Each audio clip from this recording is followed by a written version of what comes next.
Enter FM Tokyo Music Radar 今夜のゲストは先週に引き続きココラシカのコウキさん、コタさん、ラナさんです。よろしくお願いします。よろしくお願いします。先週はいかがでしたか？楽しかったですね。なんかいろいろね曲深掘っていただいて、エピソードもねたくさん話して、雑談もねちょっと結構しましたね。そうですね実はですね、今日5月13日はどうやらカクテルの日らしいですよ。そうなんですか？ちょっとこれはココラシカの日って言っても過言じゃないんじゃないですか？まあそうですね。過言ですね。いや過言ではないですよ。でもココラシカってだってね、もともとはニコラシカカクテルのっていうね、メンバーのカクテル言葉からニコラシカを選んで、ニコラシカの2をコにしたらメンバーの頭文字になるねっていうので文字って作ったので、まあ僕らの日ですね。そうですよね。しかも2日前はコタさん誕生日ですよね。あ、そうですね。おめでとうございます。ハッピーバースデー。ハッピーバースデー。しかもだって20歳なった。ニコラシカ飲んじゃうかな。まだね、まだ飲めまだ多分飲んでないだろうから、ちょっとこれはでも最初にニコラシカはきついんじゃないかな。確かに。てか3人で飲みに行こうよ。だったら3人誕生日。待ってってことは俺はあと半年待たなきゃいけない。半年間ニコラシカ我慢。俺らも半年間ニコラシカ我慢なんだよ。どちらにせよ飲めないからね。そうですよ。あなたたちはね、俺の半年後に生まれてますから。半年でマウント取ってくるんだよ。ちょっと3人がお酒飲む日楽しみだ。それぜひ SNS に載っけてください。ということでちょっと今週もココラシカについて深掘っていきたいと思います。よろしくお願いします。メジャーセカンドシングルについて伺いたいと思います。5月8日に、ごめんねという曲がリリースとなりました。おめでとうございます。ありがとうございます。こちらはどんな曲ですか？この曲は大切な人がいなくなってしまった時に、ごめんねっていう言葉を言えなかったらものすごく後悔するなっていう思いを込めてこの曲を作って、ごめんねってなんか少し気恥ずかしい言葉だけど、なんか一歩踏み出して言えるような勇気を与えられる曲にできたらいいなと思ってこの曲を作りました。いやすごく温かく、割とミドルテンポな楽曲でね。で、特に私はすごいでもベースが効いてるなってこの曲も思って、先週もね手のひらで踊らせてもベース聴いて、ちょっとラナちゃん早速の覚醒タイムかと思ってどうですかラナちゃん、実際この楽曲弾いてみて。そうですね、この曲は本当にゆったりしたグルーヴが結構特徴の曲で、ベースラインもすごい難しいことをしてるわけではないんですけど、でもそれでもやっぱりずっと同じグルーヴをちゃんと保って聴いてる人をゆっくり世界観に引き込むのがミソだと思ったので、プロデュースしていただいたたくみさんとか、あとあさみさんにもこう後ろ向きに乗るといいよっていうアドバイスをいただいて、首をこう前に回すんじゃなくて逆に後ろ向きに回すと、この曲は合うよっていうのを言われて、すごいいいアドバイスだなと思って、後ろにアイソレーションでこうやるっていう、ながら後ろを向くんじゃなくてね、向くんじゃなくて首を実際じゃあそうやって演奏してレコーディングを、ライブとかでも少し意識してみたりしました。それは結構今までと比べたらと言いますか、どうですか？新しかったですか？そうですね、自分自然にこう乗ることはしてたんですけど、意識して向きを前にしたり後ろにしたりっていうところまでは意識してなかったので、やっぱりでもそれでもすごい違いがあるなと思って、勉強させていただきました。この楽曲目指したサウンドとかはあったりしますか？これはもう僕の中ではやっぱりアルバムの中の一曲っていう感じだったので、割とサブ曲的な意味でシティポップの、リファレンスっていうところを一個軸にはした曲ではあって、それこそ山下達郎さんとか、そういうシティポップ、いわゆるシティポップっていうのを参考にしながらも僕たちらしく、割と僕のもうやりたいサウンドではあるんですけど、やっぱそういう昔からの血を継いだ曲になってるかなと思います。特になんか意識した、なんだろう、注目してほしいところとか、サウンド面であったりします？この曲は僕がもう最初からずっとこだわってたんですけど、サビを最後まで持ってきたくないっていう風に言ってて、で周りの人からはここサビここにあった方がいいんじゃないかなとか、結構 A、B、2A、2B で最後サビ、大サビみたいな感じで来るんですけど、やっぱその1番終わった後サビ来た方がいいんじゃないかなっていうのをすごい言われたんですけど、僕固くなにいやここは絶対に最後がいいっていうのを言い続けて、もうだからこそのこの最後のグワッとくる感じが僕はちょっと大満足な曲になりましたね。すごく満面の笑みで今もくださってます。そうすぐ私も聞かせていただいて、サビ来るかと思ったら一旦また、落ち着くというか、平歌に戻る感じで、最後の最後にサビが二回しありますよね。これもなんかまた斬新で、でもその今こうきくんがおっしゃったように最後にグワッと感情が出るのがすごく素敵だなっていうふうに思いましたね。コタさんはいかがですか？はい、そうですね。なんだこいつ最初わがままやなと思ったんですけどなんかでも出来上がりを聞いてデモを聞いて、言ってることわかるなっていうのはやっぱり納得させられた。なんかこういう風にしたいんだって言われて、でなんか他の人もなんかここサビの方がいいんじゃない、いやでもずっと言っててで出来上がり聞いて納得して、そっからじゃあやり込んでいこうかってなって、当初はその頭サビっていう概念がなかったんですけど、イントロ A メロ始まり、イントロから A メロ始まる感じだったんですけど、これも匠さんとかあさみさんが最初持ってきたら、サビのフレーズちょっと持ってきたらみたいな感じで言ってくださって、でそっからがもう早くて、もうとんでもなくいいものができちゃったみたいなそのやっぱり僕が最後にサビ持ってきたいって言ったのもやっぱり最初にちょっとイントロの部分でサビを軽く聴かせるからこそ成り立ったなっていうのもやっぱ匠さんのアドバイスのおかげだなっていう。やっぱりそのタイトルごめんねがその最初サビ2行来ることによって、その後の平歌がいきますよね。そうですね。なんかそういうマインドで聴けるというか、2行なかったら確かにもちろんそれでもいい曲だったとはもちろん思うんですけど、最初に2行あることでますますその最後のサビが効いてくるというか、なんかちょっと自分でもあれごめんねって言えてるかなってちょっと思っちゃったりしたんですけど、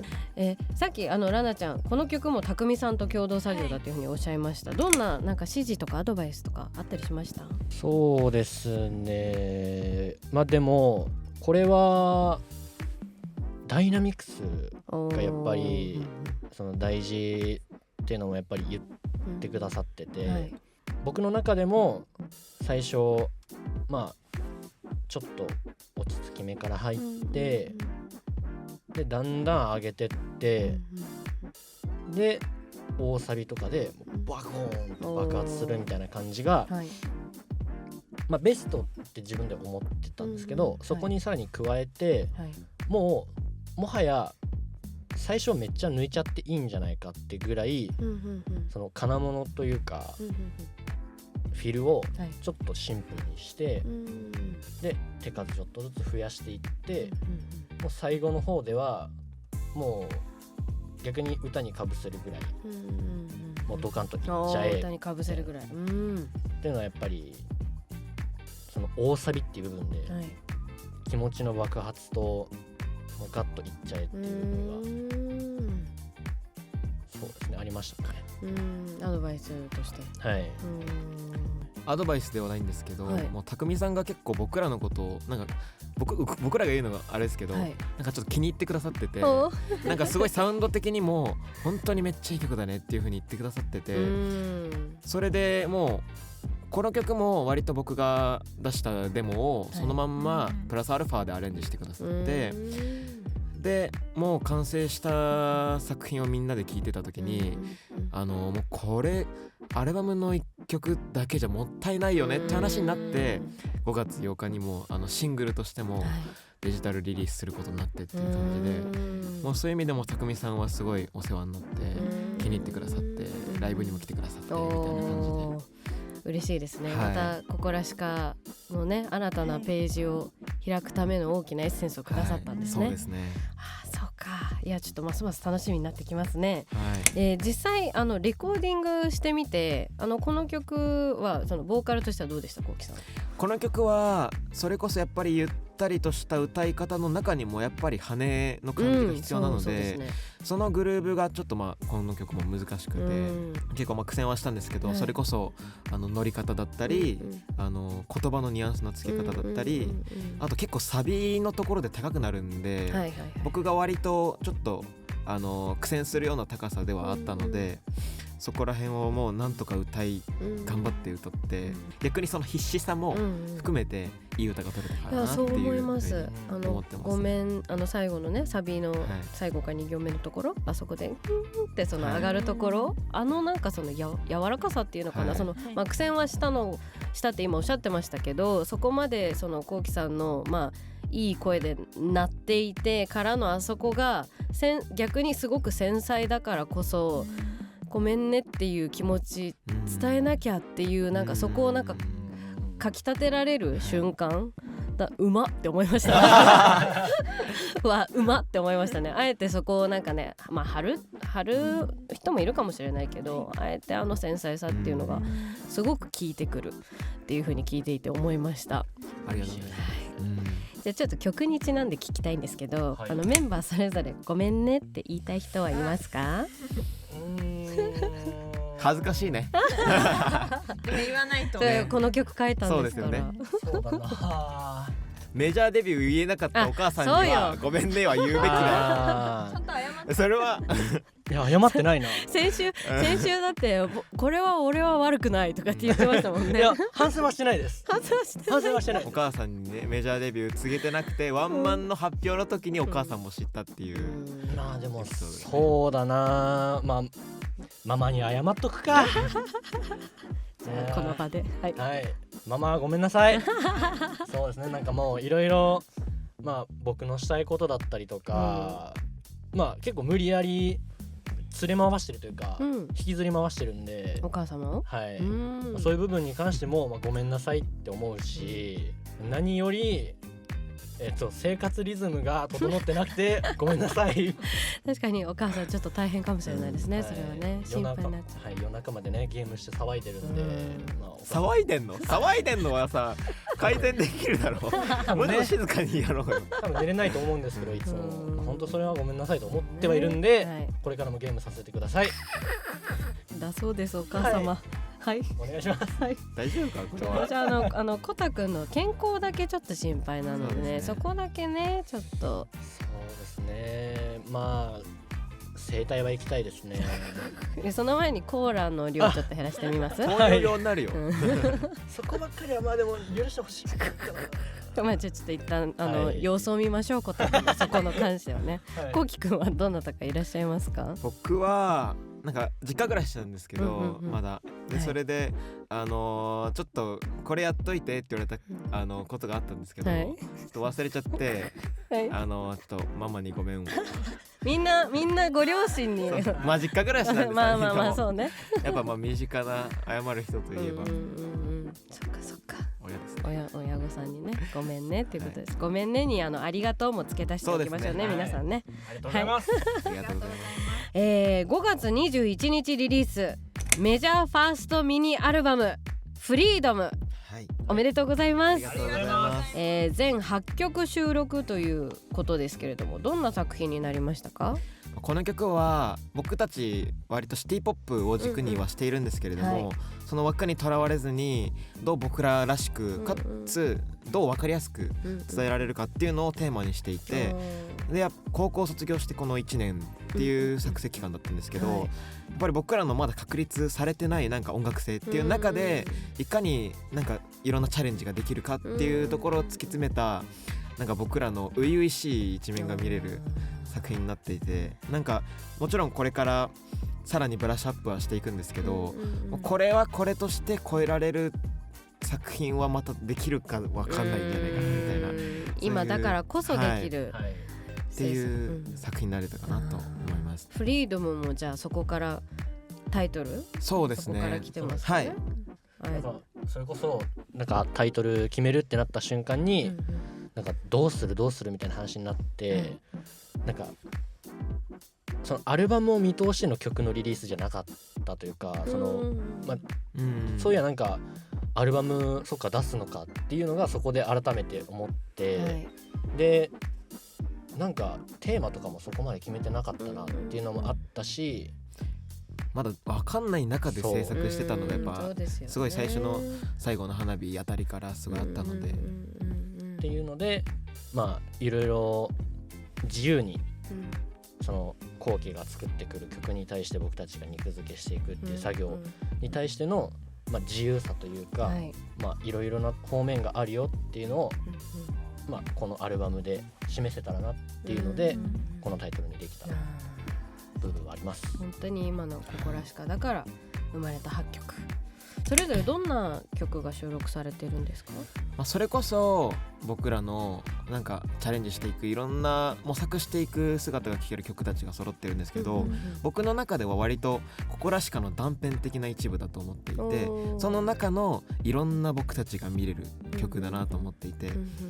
だから今すごい聴いたらなんか一曲一曲すごい違う曲に聞こえるとは思うんですけど、だんだんこれがいろんな曲が増えていくにつれて、あ、こういうここらしかのここの一部だったんだなみたいな風に聞こえてくるかなっていうのは今でも思いますね。ワクワクですね本当に、これからがね。で今回のこの、8曲もそれぞれいろいろな方がサウンドプロデュースで参加されていらっしゃいますので、どんな方が参加していらっしゃるんですか？サウンドプロデュースでいろんなプロデューサーさんにも関わっていただいたんですけど、いろいろ楽器とかでも関わっていただいていて、それこそ Q だったり、手のひらで踊らせてでプロデューサーさんが呼んでいただいたなんかストリングスだったり、トランペットフルートみたいなのも生で入れていただいたりもしたし、あとはまたねっていう曲で、僕のお母さんがバイオリンを弾いてて、わお、そうなんとこうきくんのお母さんバイオリンやってて、音楽やってるんですけど、僕たちが高校生の時にシングルというかリリースした三つ葉のクローバー以来ですかね。三つ葉のクローバーっていう曲を出したんですけど、それ以来にこの曲だけこのまたねっていう曲だけこのアルバムの中でセルフプロデュースっていうか、インタールードはもちろん自分たちで作っているんですけど、歌物の曲としてまたねっていう曲だけセルフプロデュースの中でまたねっていうタイトル的にも、僕の人脈的にもストリングス誰頼もうと思った時にお母さん頼んでみるかと思ってストリングス2本とビオラまで弾いてもらって。ビオラも演奏されて。そうですね。だから俺ら3人よりも後期のお母さんの稼働時間の方が長くて、確かにその本数的にはねそうなるのか。どうでした？お母さんにどうやって頼んだんですか？もちろん結構お母さんと割とフランクに話してるんで、お願いしてくれるって言ったらおいいよみたいないいね、家族感ありますね。そうですね。すごいですね。最後の曲ですよね、8曲目、またねという曲。あとインタールードについてもちょっと伺いたかったんです。今回アルバムの2曲目にインタールードが入っておりますけど、これはインタールードやろうって言ってそうですね。なんか最後の花火の前になんかちょっとあったら面白いんじゃないかなっていう風に思ったのと、あとはライブ前の SE として使ってたものがこのアルバムの中に入れても面白いんじゃないかなっていうので入れて、この曲は3人で電車の音取りに行って実際にフィードレックをいたしました。そうなんだ。僕がポチポチつなげてピアノ入れてその中じゃあもともと SE だった曲を、ちょっと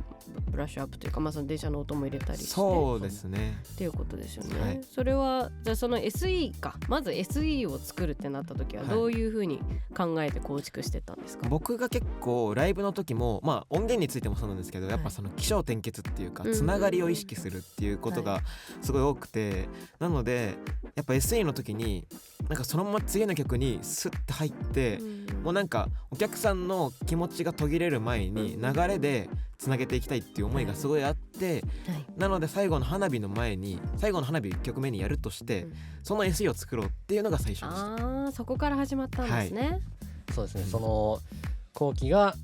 流れを意識するっていうので、ワンマンがあったんですけど、ワンマンの最後の花火のアレンジをする上で、その花火を1曲目に持ってくるんだったらこの SE がいいよなっていうのでやったんですけど、多分アルバムで聴くと最後の花火の曲とインタールードってつながってないように聞こえるんですけど、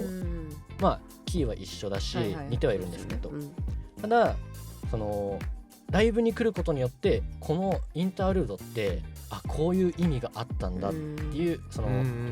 意識の合致というか、ライブだとさらにつなげてるんで、それがね、知れるのがライブの醍醐味だと思ってるんで、うまいな僕も思いましたなので、ライブに来てくださいということですね、素晴らしいありがとうございます。さっきねこうきさんがその、シティポップっていうのを意識してっていう風におっしゃってました、シティポップと、呼ばれることについて結構いろんなバンドによって、やっぱりシティポップっていうのは一つ概念といいますか、ジャンルってどれも曲によって人によってこれはシティポップだシティポップじゃないっていうのもあるくらいじゃないですか。でもご自身、3人としてはそのシティポップとして呼ばれることはどうですか？嬉しいですか？なんか嫌な気持ちもしないですし、かといって僕らがシティポップとしてやるつもりは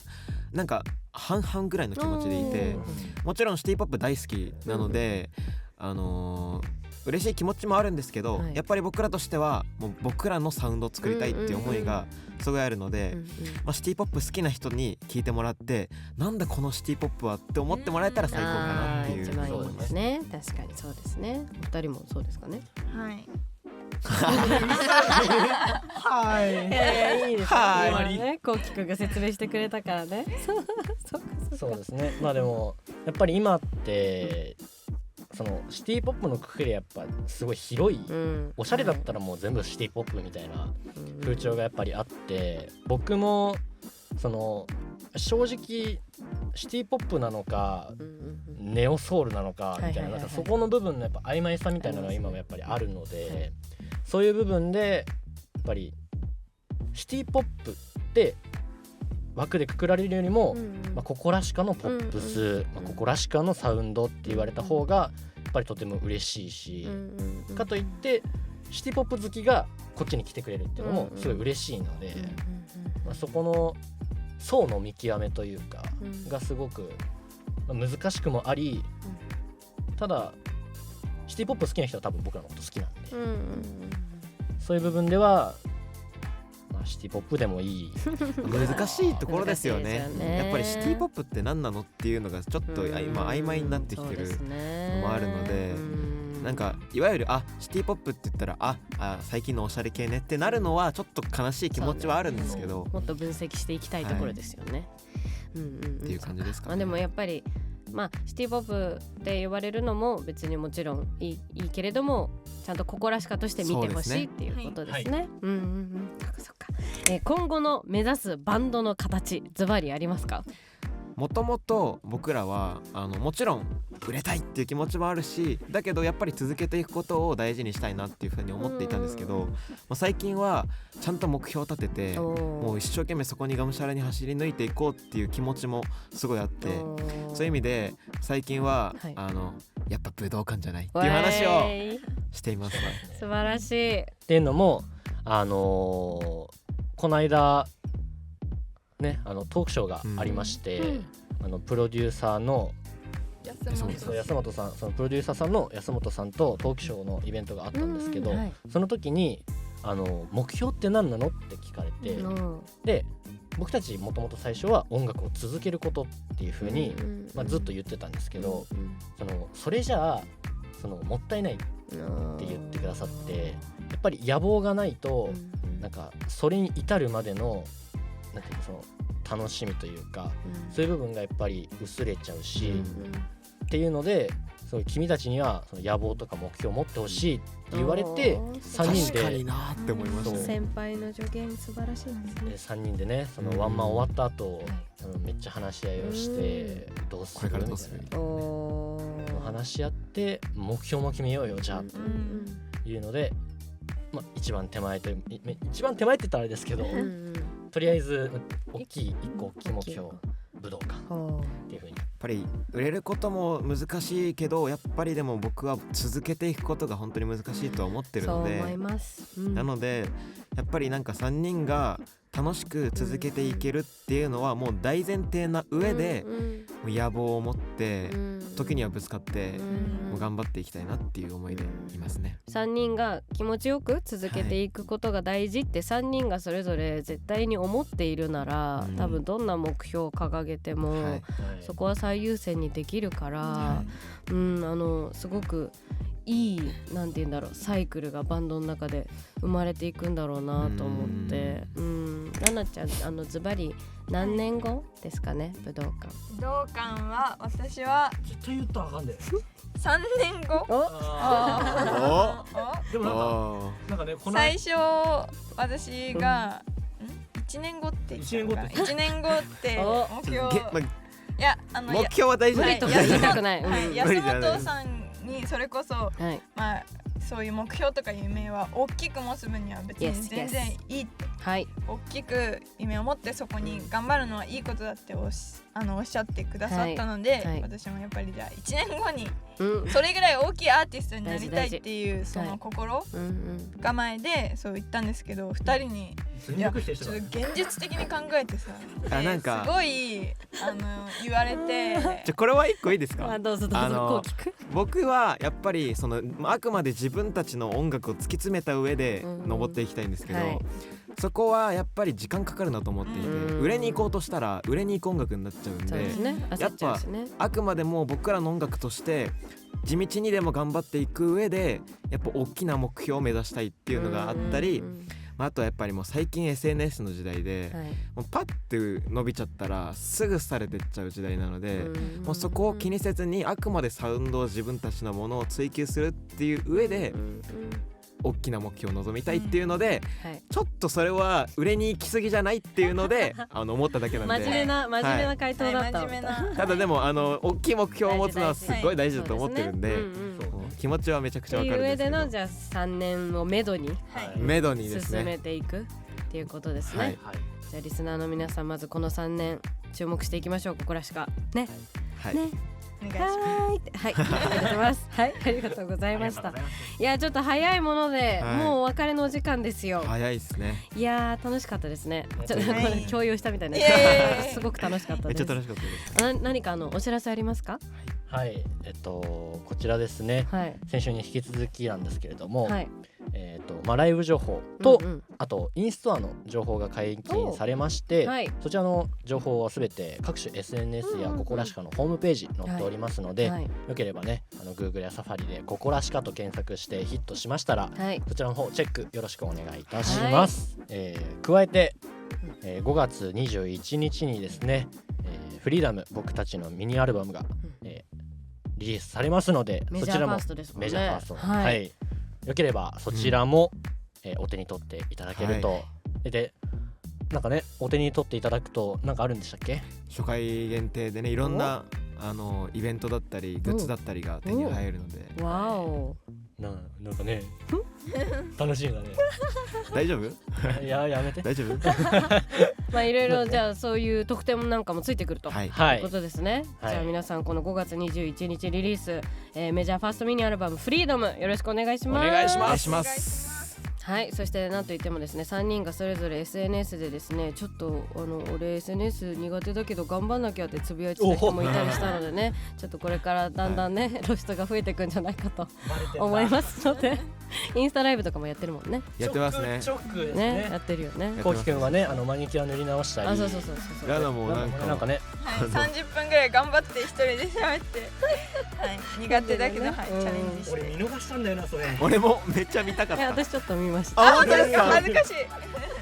そう見たりして、そう皆さんSNS も頑張っていくので、ぜひそちらの方もチェックお願いします。お願いします。はい、ゲストはココラシカのこうきさん、こたさん、ラナさんでした。ありがとうございました。ありがとうございました。